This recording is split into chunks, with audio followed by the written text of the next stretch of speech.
Hello, everyone. I'm Captain Logan. It's not Spawn year. It is day 65 of my comic review video day calendar. We're still in Bat March, reviewing a Batman book every day, and of course, I had to do something from Batman 66. So here comes my favorite issue of this series. Now, it's been a long time since I read these, but this was the one that always stuck with me most, the one I talk about the most. So you might have heard me mention this book before and the most amusing plot point in this, but this is Batman 66, number 27, which features Bane. This is at a point in the series where it starts bringing in characters that were invented post 1960s Batman, post Adam West, and that's a thing that some people don't really care for with series like this, where they want it to be kind of a straight up sequel or like the next season of a thing, and so you should only go to villains and characters that in general that existed then that you could keep doing in the 60s, and that makes it feel more authentic, kind of along the same lines as the main approach actually to this book, which was try to only do things that, if budget were no object, if you could put it at least on the big screen, it would be possible to translate the screen back in the 60s, which is pretty different from, say, what Return of the Cape Crusaders did, where you had like a bat rocket, you went to space, stuff that would be a lot less likely to be able to be pulled off and look good. I mean, you still might be able to do that kind of thing, but it didn't get, so wacky and out there and get to a like real cosmic and sort of space place. But even those movies with Return of the Cape Crusader and then Batman vs. Two-Face were trying to mostly only go to characters that were around then and that they maybe would have been able to keep using. They cheated a little bit with Harley Quinn, but she's just a cameo.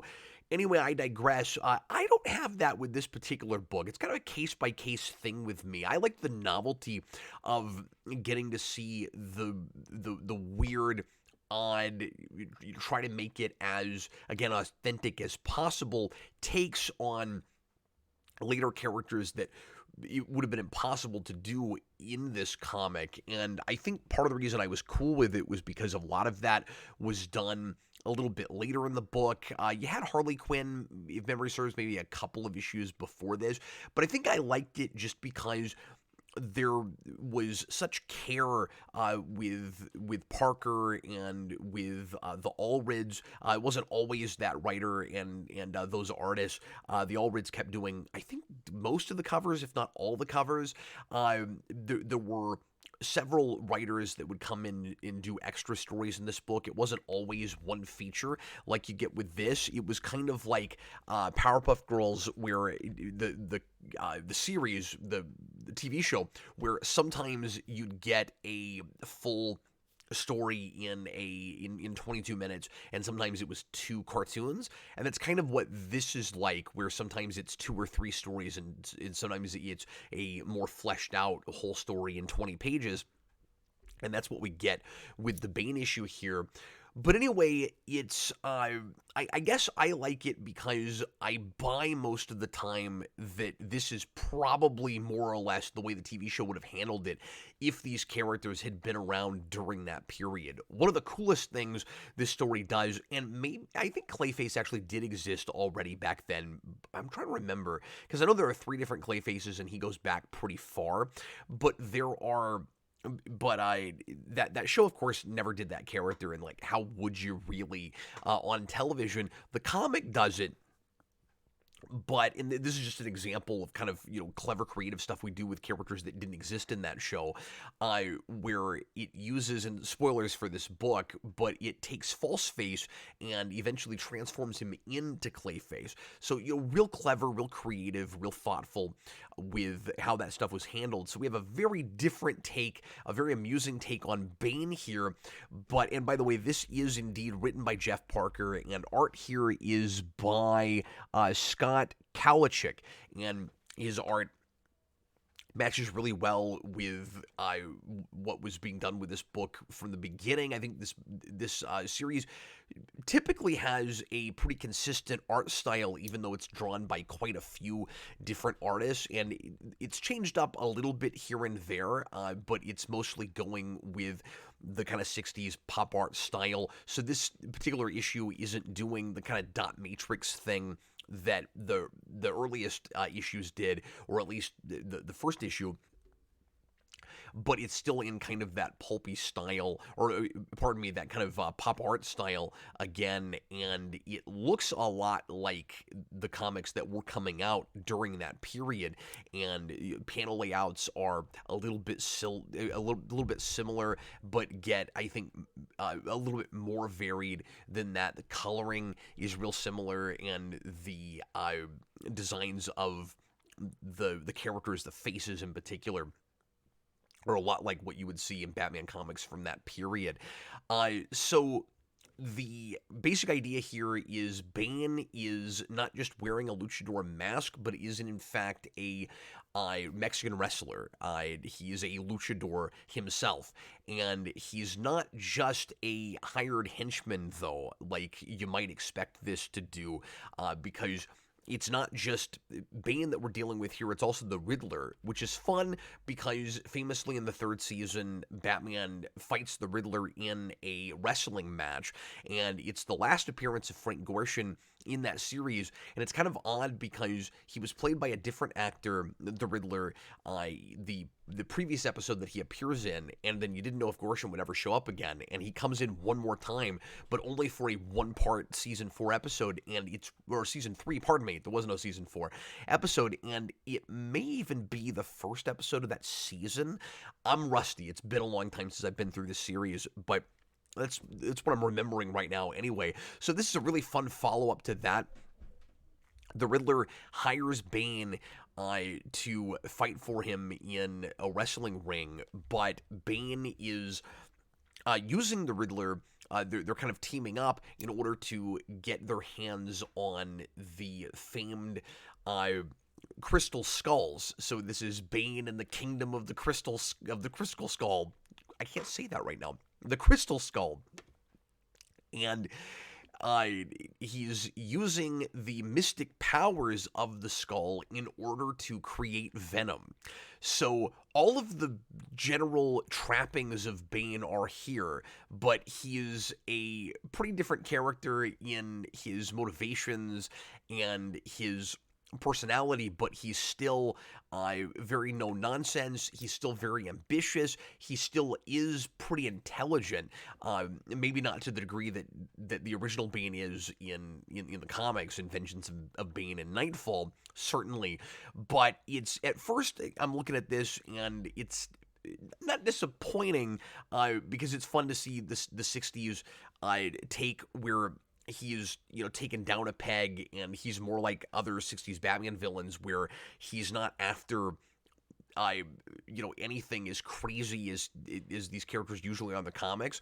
Usually 60s Batman villains are trying to steal some kind of artifact like we have here, or they're just trying to steal a lot of money, and they're usually just trying to turn things, turn their booty around and make a lot of money.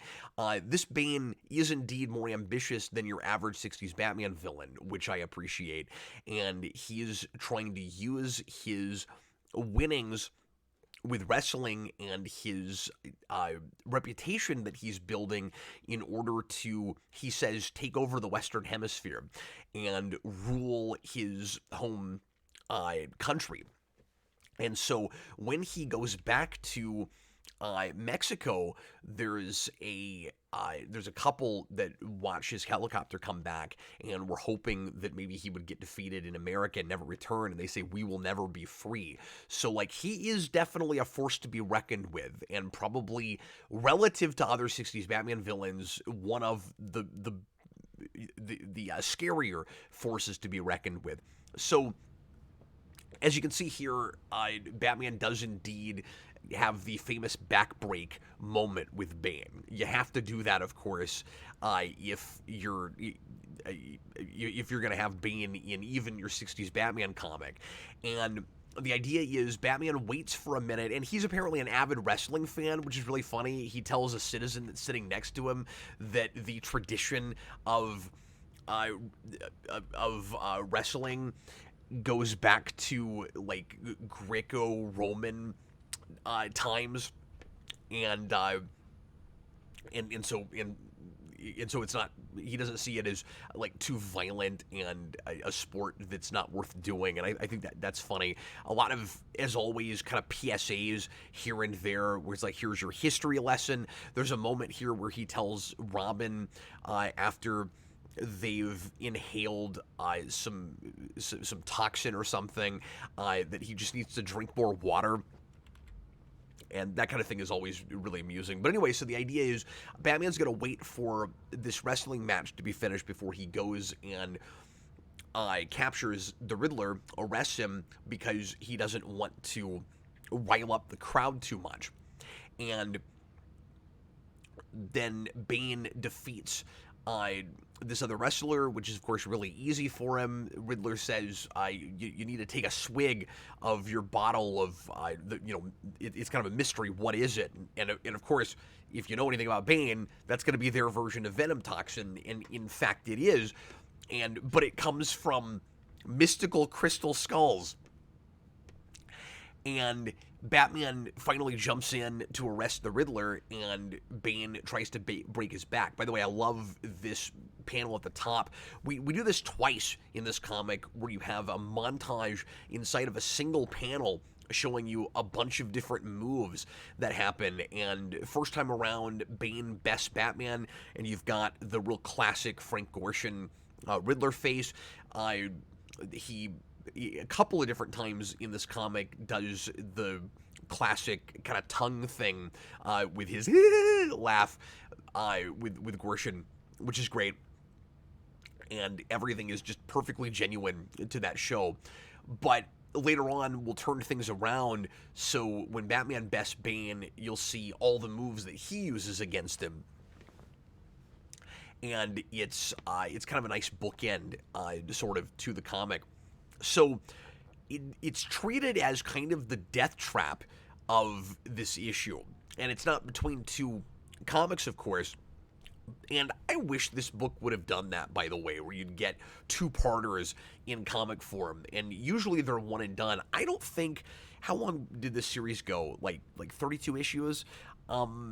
Thereabouts, I think. I don't think this book... It was more than... Well, yeah, because this is 27. I think it was 32. But... I don't think this book ever had a two-parter, and it probably should have, being 60s Batman and throwing back to movie serials. It would have been great if it did that. But anyway, and this isn't even really the middle of the comic, but you get that sort of death trap moment of, and you get basically the announcer voice in narration. Can this be happening? Batman beaten by a brawling brute? Gotta have your alliteration. And then we indeed do see the back break, but in like a real quick flashback. So at first, you see him, Bane, raising Batman up, and then you turn the page and, oh, what's happened? Bane is already back in Mexico. And it turns out, and again, I've talked about this on the channel before because I love it so much, it's great, that the way Batman gets out of this is very simple. He doesn't actually do anything. He just always happens to keep his batarang at the small of his back, in the back of his utility belt, and that saves his spine. And of course, if you got your back broken like that, I think it would still mess your back up, but it's this kind of logic is one of the things I love about 60s Batman. It's as funny or funnier very often than the impossible to solve mysteries that Batman always sees as totally obvious, and it's just wonderful. So Bane thinks that he's broken Batman's back. Batman uses that to his advantage. And then Bane is kind of declaring himself the new king of Mexico and of the Western Hemisphere again. And once again, you've got Riddler with his Frank Gorshin, tongue out laugh. He's got his Bane mobile, which is great. It's like a giant tank that looks sort of like maybe a throwback to the Bat Tank in Dark Knight Returns. I might be reaching with that. I'm not sure, but it certainly reminded me of that. And then, of course, Batman shows up and stops him. Not for the lack of trying, you still have very incompetent Chief O'Hara and Commissioner Gordon, as always, and they kind of amusingly, I don't think it's as funny as the book seems to think it is, but they are in incognito, trying to pass as locals, which of course doesn't work at all because they don't look Hispanic and they don't have accents at all, and they don't speak the language, is I guess the most important thing. And so they have no idea what they're doing. They're completely incompetent.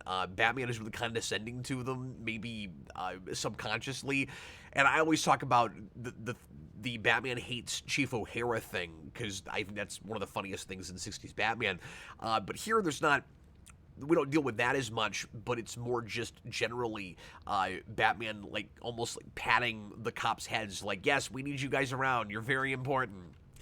And then once again, Batman fights Bane in a wrestling ring. And we get a really fun throwback to Dark Knight Rises Bane, where instead of Bane needing a respirator, a thing on his face, in order to breathe, Batman puts it on his face on purpose, and it's got an upside-down bat symbol. Because he's got to brand everything. It's got to be bat everything. I guess it's a bat respirator or a bat like face gag. I don't know. And he makes he makes it so that Bane can't drink the venom. That's how he bests Bane. And then once again we get the wonderful montage. In this case, it's a full-page spread that goes between a couple of panels with seeing all the different ways the Batman is hitting Bane. And my favorite is, or fighting Bane, I should say. And my favorite is he grabs Riddler's cane, and Riddler's cane is dividing two of the panels, which is a really clever idea, and I just love the layouts here. And Batman grabs his cane and chokes Bane with it. That's pretty great. And then, of course, at the end, he defeats Bane, and the locals are free, and the end. It's real simple, but it's... I keep using the word authentic, but this is how 60s Batman almost certainly would have handled this character if he existed back then.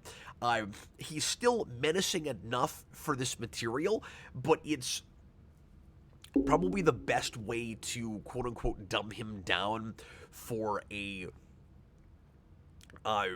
more family-friendly kind of audience and sort of material, and it's real tongue-in-cheek in the way that it does that, so it's not like a horribly lame version of this character in the context of 60s Batman.